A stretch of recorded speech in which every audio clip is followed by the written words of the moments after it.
जय मसीह की। परमेश्वर भला है, परमेश्वर महान है। हालेलुया।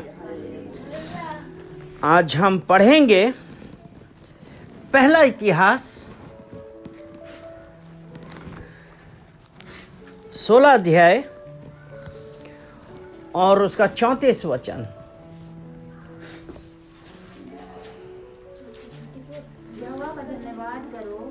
यहोवा का धन्यवाद करो क्योंकि वह भला है, वो भला है। उसकी करुणा सदा की है। यहोवा का धन्यवाद करो क्योंकि वो भला है, क्योंकि वो हमारा परमेश्वर। आज हम ये देखते हैं कि हम कितनी बार उसका धन्यवाद करते हैं। उसकी करुणा सदा की है, मतलब वो परमेश्वर अपने लोगों से करुणा करता है। वो कहता है कि मैं अपनी कृपा और अपनी करुणा तुम सबके ऊपर, क्योंकि अगर हम मीका 7 उसका 18 उसमें वचन उसमें है ना कि वो हमारे पाप सदैव याद नहीं रखता, क्योंकि क्या है, मीका 7 उसका 18 वचन, तेरे समान 13 इसका सेकंड पार्ट पढ़िए। वह अपने क्रोध को सदा वो अपना क्रोध को बनाए नहीं रखता, क्योंकि उसकी करुणा सदा की है। क्या लिखा है, पढ़िए। क्योंकि वह अपने क्रोध को सदा बनाए नहीं रखता, हाँ। क्योंकि वह करुणा से प्रीति रखता है। वो करुणा से प्रीति रखता है, वो परमेश्वर। क्योंकि अभी जो हमने पहले इतिहास 16 के 34 में पढ़ा कि यहोवा का धन्यवाद करो क्योंकि वह भला है, उसकी करुणा सदा की है। और अभी हमने ये देखा कि वो अपना क्रोध सदा बनाए नहीं रखता, क्योंकि उसकी करुणा सदा की है। हालेलुया। तो आज वो परमेश्वर, इसलिए हमको उसका हर बात पे धन्यवाद करना है। जब धन्यवाद करते हैं परमेश्वर का, तो वो जो हमारा धन्यवाद है, और कैसा धन्यवाद है, वो ऊपरी दिखावे वाला है कि वो हमारे हृदय से निकल रहा है धन्यवाद। क्योंकि जो हमारे हृदय से धन्यवाद निकलता है, यानी कि हम अपना सब कुछ भूल के उस परमेश्वर के पास आए हैं और हमने अपनी परिस्थितियों पे कोई ध्यान नहीं लगाया। हम उसमें नहीं है कि हम किस स्थिति से गुजर रहे हैं, लेकिन हर बात पे पहले उसका परमेश्वर का धन्यवाद करो। क्योंकि पहला थेसलोनिको 5 उसका 16 वचन पढ़ेंगे।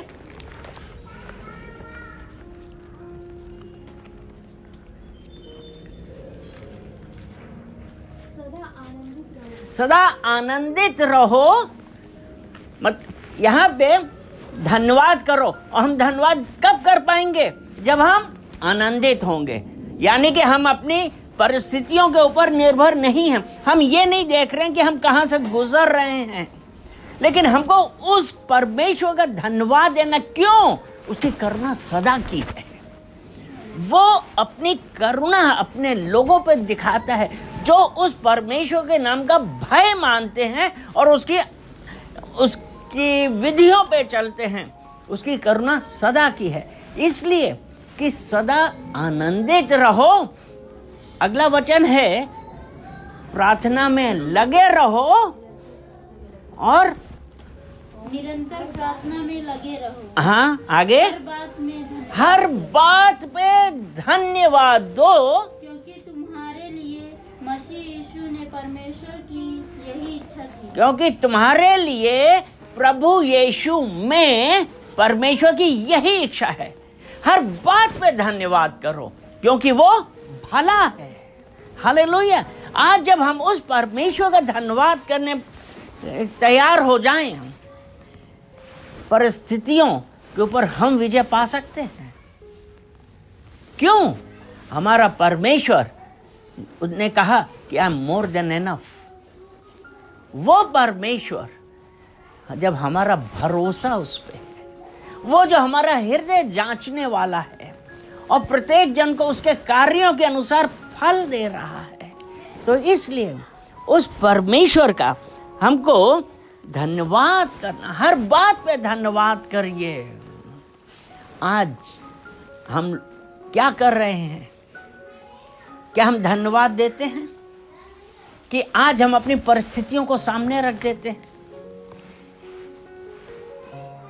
वो इसलिए क्योंकि हमको परिस्थिति, हमारी सिचुएशन, हमको हमारी परेशानियां, हमारी कठिनाइयां, हमारी रुकावटें हमको हमारे परमेश्वर से बड़ी दिखाई दे रही हैं।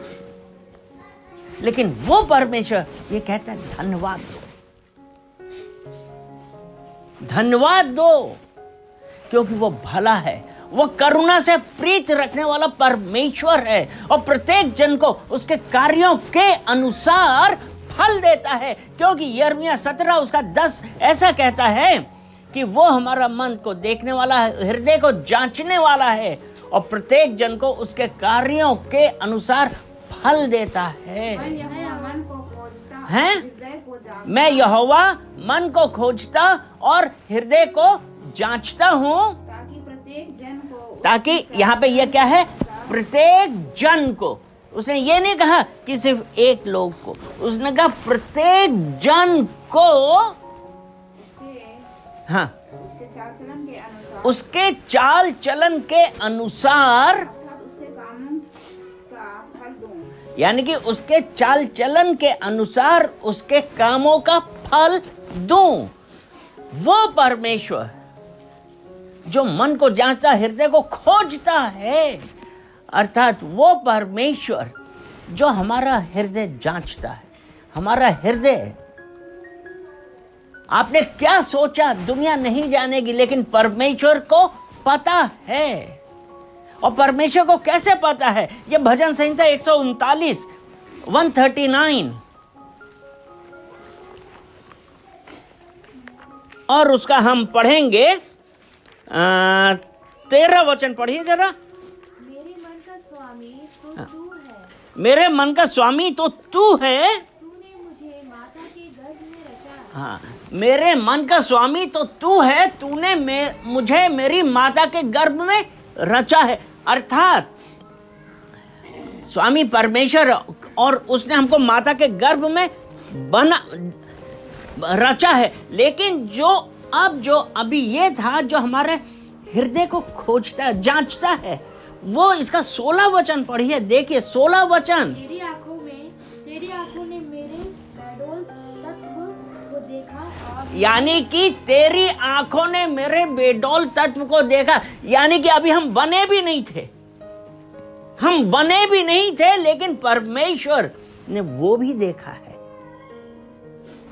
इसीलिए वो हमारे हृदय को जांचता है, परखता है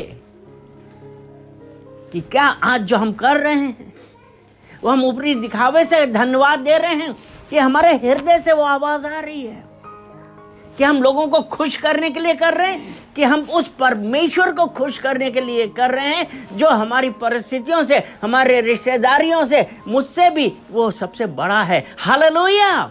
तो आज जब हम उस परमेश्वर का धन्यवाद करेंगे, विश्वास करिए कि आज आप जिस बंधन में हैं, जो रुकावटें हैं, वो सब आज हटने वाली हैं, क्योंकि परमेश्वर की करुणा सदा की है। हालेलुया।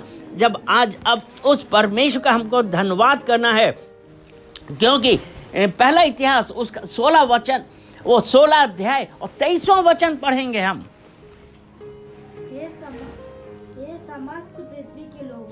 हे समस्त पृथ्वी के लोगों, यहोवा का गीत गाओ, प्रतिदिन उसके किए हुए उद्धार का शुभ समाचार सुनाते। यानी कि हे पृथ्वी के लोगों, उसका गीत गाओ,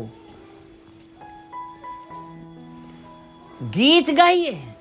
और वो परमेश्वर ने कहा कि उसका धन्यवाद दो। अब यहां पे है गीत गाने के लिए परमेश्वर बोल रहा है। जब हम आनंदित होंगे तब हम परमेश्वर का गीत गाएंगे। अगर आपको प्रेरितों के कार्य, पौलुस और सीलास जो जेल खाने में बंद थे, उनके हाथों में बेड़ियां थी, वो हाथों में हथकड़ी थी, पैर भी बेड़ियों में जकड़े हुए थे और वो भीतरी कोठरी में बंद थे। लेकिन वो क्या कर रहे थे? वो परमेश्वर की स्तुति गीत गा रहे थे। क्या उन्होंने अपनी ये प्रॉब्लम्स को देखा? और उससे ऊपर जब हम पढ़ते हैं इसी प्रेरितों का कार्य 16 का हम 22-23 में पढ़ते हैं कि उन लोगों की कितनी पिटाई हुई, कितने बेत पड़े। तो क्या उन्होंने कहा कि नहीं हम गलत कर रहे हैं? वो यहोवा जो हमारे हृदय को जांचने वाला है, उसका धन्यवाद करो, उसके गीत गाओ। और पौल और सिलास जब ये कर रहे थे, भूकंप आया और बेड़ियां उनकी खुल गईं, हथकड़ी टूट गई, दरवाजे खुल गए। आज हम जब उस परमेश्वर का गीत गाएंगे, उसका धन्यवाद करेंगे, विश्वास रखिए कि आज का दिन यहोवा ने बनाया, हम उसमें आनंदित हो, क्योंकि आज हमारे बंधन टूट गए हैं। हालेलुया! हम परमेश्वर का धन्यवाद करते हैं। आमीन।